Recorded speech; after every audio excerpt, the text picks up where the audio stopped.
So we must do two things, two great things together to encompass that enormous new view that lies before us, but to encompass it within the framework of science, to see it within the whole categorical framework of science, and to see that these two are not separate, but that they are wedded. The bigness of the idea, the newness of the idea, the greatness of it is one with the structure of science, the structure of being itself. I will begin by telling you a little bit about the origin of this class. Actually, you know that this class is intended to be a further insight, a further vision to what we were doing last year together. Last year we were looking at that 7,000-year period standpoint of divine love, wanting to understand that more clearly, wanting to look more deeply into the question of the practice of the 7,000-year period. And so we did that to some degree, and we began to unfold within ourselves, within our own conscious understanding to a greater and greater degree, what that 7,000-year period is and what it means. And for those of you who were here, we can recap together. For those of you who weren't here, we can give you a bit of an insight into what took place, namely that we were echoing and voicing the fact that the 7,000-year period standpoint of consciousness, the standpoint of divine love, really the standpoint of that seventh synonymous term for God in the order of the answer to the question, what is God, on page 465 of the Christian Science textbook, that as we began to look more deeply into the wonder of that 7,000-year period, the wonder of the fact that nothing has been dawning on mankind except the nature of God, except the idea of the divine nature of being as mind, spirit, soul, principle, life, truth, and love, that this accounts for the whole history of mankind. It accounts for the history of every individual who has ever walked this earth. It accounts for the history of, therefore, the individual consciousness, the collective consciousness, the universal consciousness. That there is, in fact, a deep structure, reality, pattern in being that is patterning everything, that is shaping everything according to itself, in the likeness of its own self. And that pattern is the pattern of those seven. Those seven, whether we call them days of creation, or whether we call them the seven synonymous terms, actually the 7 days of creation in the Bible, are the first great depicting of that sevenfold nature of God. And the Bible sets that forth. It sets forth that divinity, that divine nature that is taught by Christian Science, that is at the core of Christian Science, that is at the heart of the Christian Science textbook. In recapitulation, when she asks the question, what is God? Imagine after having covered all those chapters, how many chapters was that? 13, 14 chapters, and finally she asks the question, what is God? As though finally you are able to grasp the question and the answer, because you have gone the way of those first 14 chapters. Now I can ask you point blank, what is God? And so she will draw then from everything that she has given in those first 14 chapters to succinctly subsume the single most important question in the universe. In the universe, in the world, in the individual consciousness, in the collective, the universal consciousness. The most important question there is. Finally, she asks it. And doesn't only ask it, but gives the answer. And apparently feels that if we have gone the way of those first 14 chapters, that we are ready to really get to the bottom line, to the real question. What is God? And the answer to that question, what is God? Through really 7 synonymous terms, which she qualifies in a fourfold way. She says that God is incorporeal. This is actually the word, a word sense. Divine, a Christ sense. Supreme, a Christianity sense. And infinite, a science sense. So God is incorporeal, divine, supreme, infinite mind, spirit, soul, principle, life, truth, and love. So she is gathering up, really, everything that has gone before, the whole of human history, the whole of biblical history, the whole of her textbook, gathers everything up then into that one question. And it's the one question that really was answered right from the beginning. Right from the beginning of the Bible. And you know that as Christian scientists, we root ourselves in our 2 textbooks, the Bible and the Christian Science textbook, Science and Health with Key to the Scriptures by Mary Baker Eddy. You really see that then, that when she closes out that chapter on recapitulation, where she has put the question, placed the question directly and clearly in consciousness, that then she really goes to the core of the answer to that question.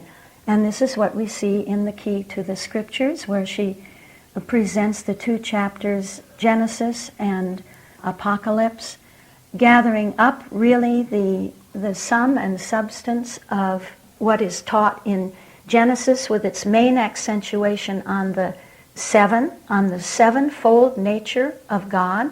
And she takes those days of creation then, you see. Having asked the question, then she can give the key to everything. And that key is, first of all, those 7 days of creation.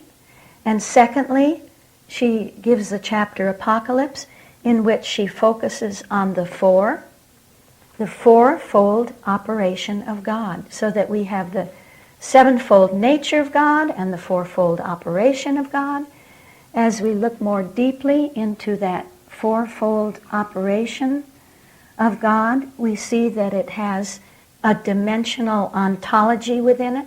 It has the ability to translate itself, to come to every level, to show itself forth on every level. So we'll find those 4 really bringing the 7 to every level of consciousness. Working, operating, moving. It's the divine dynamic that moves everything, that moves the nature, so that that 7-fold nature is not static. It isn't unmoving. It isn't waiting for you to know it, for you to be conscious of it, and then it will work. Isn't that wonderful? That something is working not because of you, but in spite of you. Not because of what the universe does or doesn't do, but in spite of what the universe does and what it doesn't do. That in fact the universe cannot do anything except to respond to the impact of this 4-fold operation of being, this calculus, what we call the calculus. So we begin to get familiar already with our terminology, that when we speak about the calculus or the 4-fold operation, these are one and the same. They refer to what we find really in Revelation, or in Mrs. Eddy's chapter on the Apocalypse, where she explains and renders understandable the city four square. St. John's great vision, his great revelation of the city four square, which is further understood at a yet further level as the city of our God, with its four cardinal points. And Mrs. Eddy therefore takes the 15th chapter to focus on the seven synonymous terms for God, the nature of God. And she takes the 16th chapter to focus on the fourfold operation of God in its operational breadth and its operational depth, meaning that those four are present at every standpoint, every level of consciousness. They come to every level of consciousness. They touch every level. They express themselves at every level of consciousness. So there is no level at which those four are not working, are not in expression, are not the only thing that is in expression. And bringing out what, as they express the divine dynamic, bringing out the nature of God in absolutely everything at every point in consciousness. So wherever you are, wherever we are in our understanding, and that's where we have our existence, that's where we live and move and have our being, is in the understanding, in our understanding. What is our understanding? How do we understand being? How do we understand God? That's where we are. The where we are is not a locale or a location in time and space. It's a question of consciousness. And wherever we are in our understanding, even if we seem not to understand very much at all about the divine nature and the divine operation, we are never outside of that nature and that operation.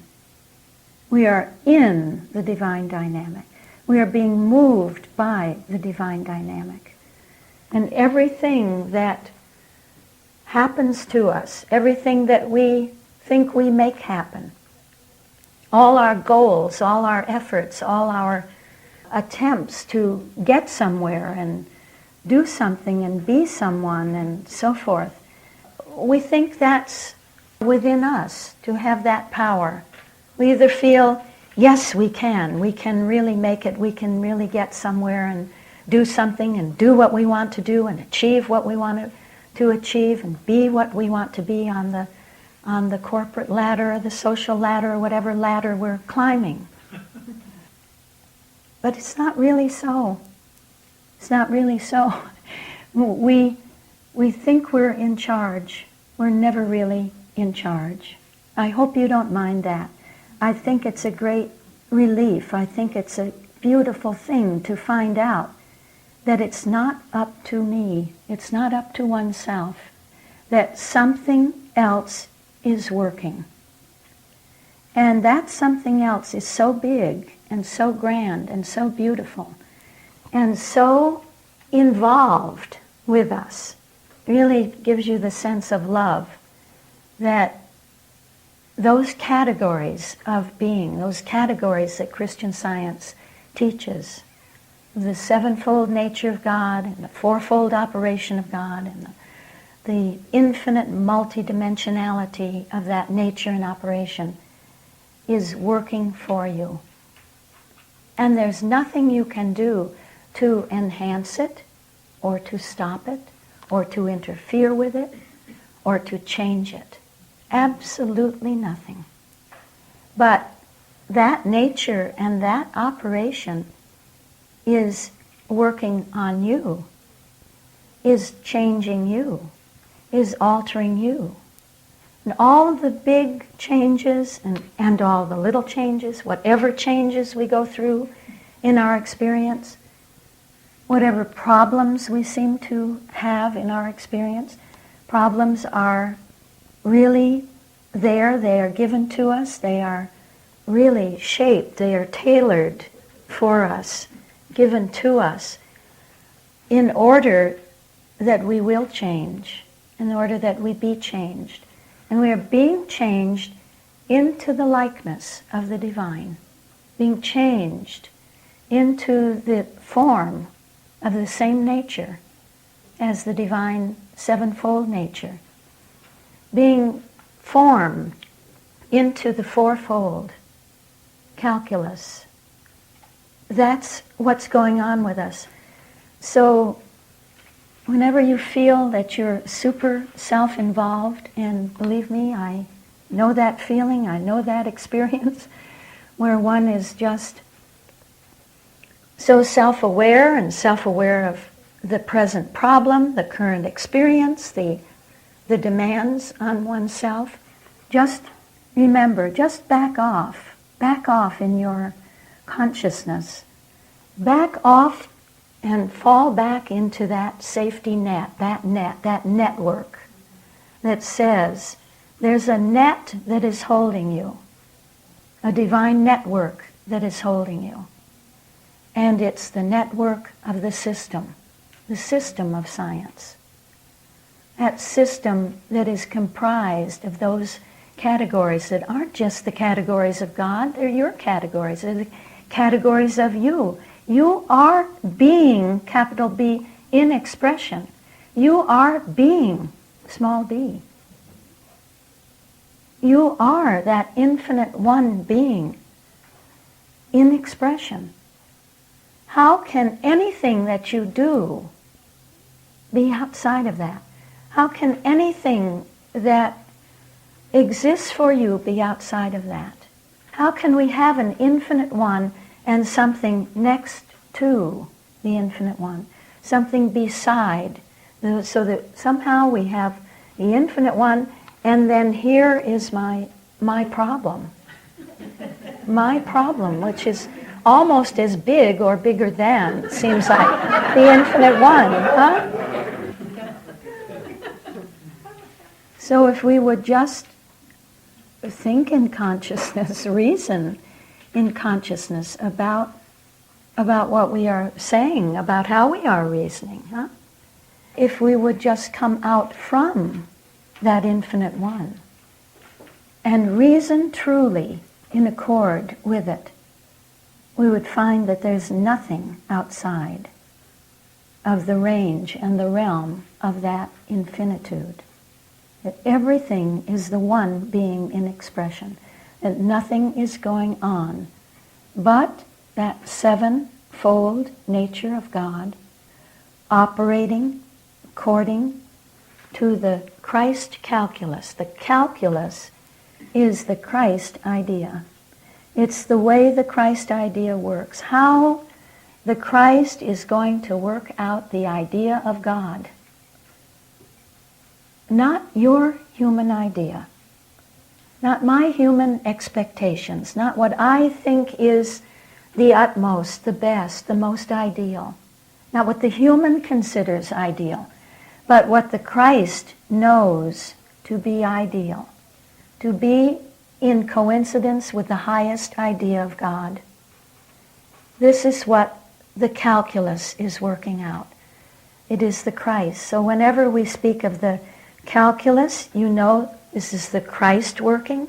It is the Christ that has your best interest at heart, your highest good, the greatest excellence in view, and doesn't only envision that and have an idea of that, but is able to execute that, to bring that about, to carry that out to fulfillment, to complete fulfillment.